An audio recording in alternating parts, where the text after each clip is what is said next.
Ah bah, il y a des grands réalisateurs qui m'ont impressionné parce que c'était l'époque. Je pense à Claude Sautet parce que j'étais adolescent ou jeune quand ces films sortaient et qu'ils révélaient une époque. J'ai été aussi très marqué par Kubrick parce que c'était une forme nouvelle de cinéma, que ce soit 2001 l'Odyssée de l'espace ou Barry Lyndon ou d'autres films. Mais plus récemment, moi j'apprécie les films qui parlent d'une époque. Là, en ce moment, ce que fait Giannoli sur Jean Luchaire, ou ce qu'il avait fait même sur les Illusions perdues. Je pense que là, c'est un cinéaste qui correspond à mes goûts. Sur d'autres films, moi j'aime les films comiques aussi, je trouve que c'est très important. Il y a toujours une tradition comique dans le cinéma français qu'on a souvent négligé et qui me paraît pourtant nécessaire. Et avec, d'ailleurs, quand on s'aperçoit, et ça révèle ce que c'est aussi qu'une société, il y a des films comiques qui ne marchent pas à Paris et qui sont en revanche de grands succès, comme Les Tuches Les Baudins, par exemple. ou Les Baudins. Moi, je suis pour le film comique, parce que le film comique traduit quelque chose.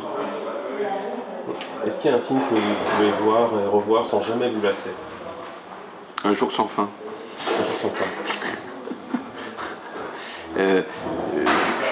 Il y a des films que je connais par cœur aussi, et ça aussi, ça fait partie de.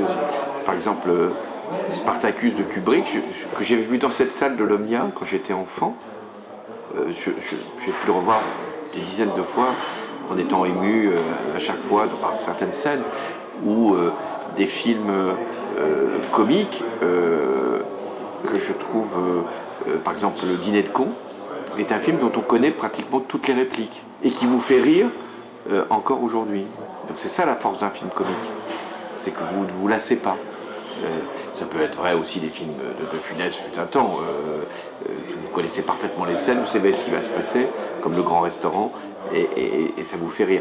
Mais aujourd'hui, ce que fait Jean-Paul Rouve dans certains films, ou ce qu'ont fait la troupe du Splendide, que je connaissais beaucoup, c'est des scènes cultes. On aime les scènes cultes. Et puis moi je suis aussi et je vais essayer de transmettre ça à mes enfants, un bon connaisseur des films de l'entre-deux-guerres ou de l'après-guerre. Bon, La Grande Illusion est un film que je crois est un film du répertoire, comme on dirait, c'est-à-dire qu'il faut voir. Et c'est vrai que, qu'est-ce qui fait la marque d'un grand film? C'est que quand on le revoit, précisément, on ne revoit pas la même chose. On le découvre encore. C'est ça les films classiques du cinéma. Mais il y a aussi des films que j'étais plus réservé quand j'étais plus jeune et que je redécouvre avec Gabin, que Mélodie en sous-sol est un film qui est un grand film. Et puis je vous dis, j'aime les films comiques quand Camping me fait rire. Et je pense qu'on a besoin de rire au cinéma. On a besoin de pleurer, on a besoin de rire.